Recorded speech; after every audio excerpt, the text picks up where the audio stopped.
Every single morning, you do something that would have been completely impossible for most women in human history. You walk into a private room, lock the door behind you, and clean your body in warm running water alone, in silence, with no one watching. That combination of conditions, private, warm, alone, didn't exist for the vast majority of women who ever lived. And what they figured out instead isn't what you're imagining.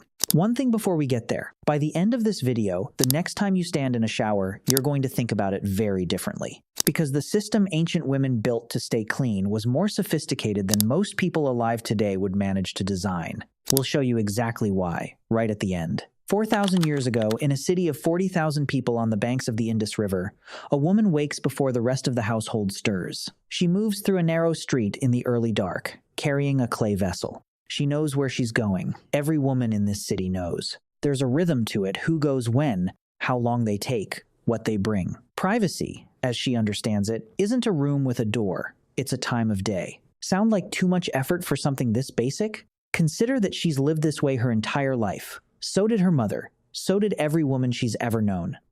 The problem wasn't the system. The problem is that we forgot the system even existed. Mohenjo-daro, one of the largest cities of the ancient Indus Valley civilization, was excavated in the 1920s and revealed something archaeologists weren't expecting. A sophisticated municipal bathing structure now called the Great Bath, dated to roughly 2500 BCE. It wasn't a swimming pool, it wasn't decorative.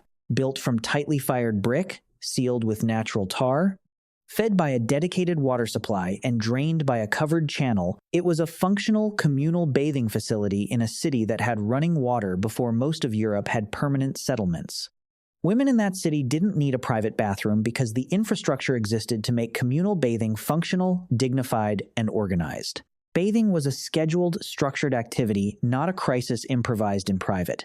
But Mohenjo-daro was exceptional. Most ancient women didn't live in planned cities with drainage systems. What did the rest of them do, and how did they manage to stay clean without any of it? Across ancient Egypt, Mesopotamia, and sub-Saharan Africa, the river wasn't the backup plan.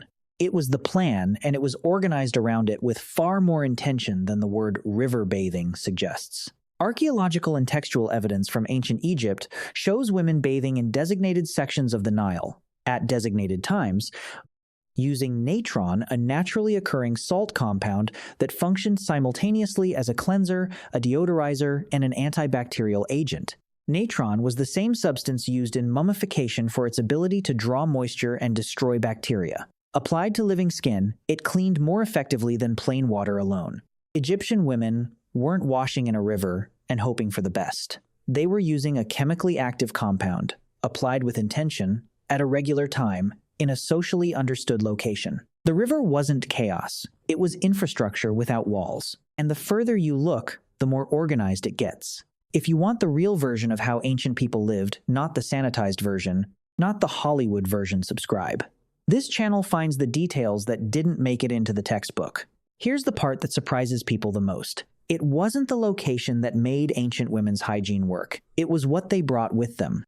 Wood ash, clay, plant oil, salt. The cleansing toolkit of the ancient world looked nothing like a bathroom cabinet, but it worked on the same chemical principles. Women across unconnected civilizations developed these agents independently. In Mesopotamia, a mixture of wood, ash, and water produced an alkaline solution that behaves like soap, lifting oil from skin without any fat-based compound. In Rome, fuller's earth, a type of absorbent clay, drew impurities from both fabric and skin. In parts of West Africa, shea butter combined with plant ash served the same dual purpose. Clay, ash, plant oils, salt. Different names, different textures, different origins, but the same underlying chemistry discovered again and again across cultures that had no contact with each other. That's not coincidence. That's necessity driving the same solution through different hands. But cleansing the body was only one half of the problem. The other half, the one nobody talks about, was managing it without anyone watching. And that solution was stranger and more communal than you'd expect. In cultures without enclosed bathing spaces, seclusion wasn't architectural, it was temporal. Women in ancient Greece bathed in small ceramic tubs, in courtyards, at a time of day when the men of the household were absent a rhythm so established it appears in household management texts from the classical period as simply assumed, not worth explaining. The boundary wasn't built into the walls, it was built into the daily structure of who was where and when. More striking, in many ancient communities, bathing wasn't a solitary activity at all. Women bathed together in rivers, in communal bathhouses, in shared courtyard spaces, and that communal structure served purposes well beyond cleanliness. Ethnographic studies of pre-industrial communities in West Africa and South Asia have documented bathing groups as a primary social organizing structure for women, a time for information exchange, mutual grooming, childcare coordination, and social bonding. No private room required. The absence of a locked door didn't make bathing less dignified in many cases. It made it more social, more structured, and more embedded in daily life than the solitary ritual most people practice today. Women didn't lose something when they lacked private bathrooms. They built something instead, and what they built lasted for thousands of years. We'll get to what that tells us about the modern version in a moment. Beneath all of those behavioral and material systems, the female body had already been doing its own work. Human skin produces sebum, an oily compound secreted by glands across the surface of the skin that functions as a natural antimicrobial barrier, slowing bacterial growth and maintaining the skin's acid mantle even without washing. Research in dermatology has established that the skin's microbiome, left undisturbed, maintains a self-regulating chemical environment that is genuinely protective, which helps explain how populations without daily access to water and soap remained healthy across generations without the skin infections modern assumptions would predict. Ancient women weren't surviving in spite of limited washing resources. Their bodies were already managing the gap quietly, automatically, the way yours is right now, between showers. The body already knew. Remember the promise at the start that you'd think about your shower differently by the end? Here it is. The reason a shower feels necessary every day is largely cultural, not biological.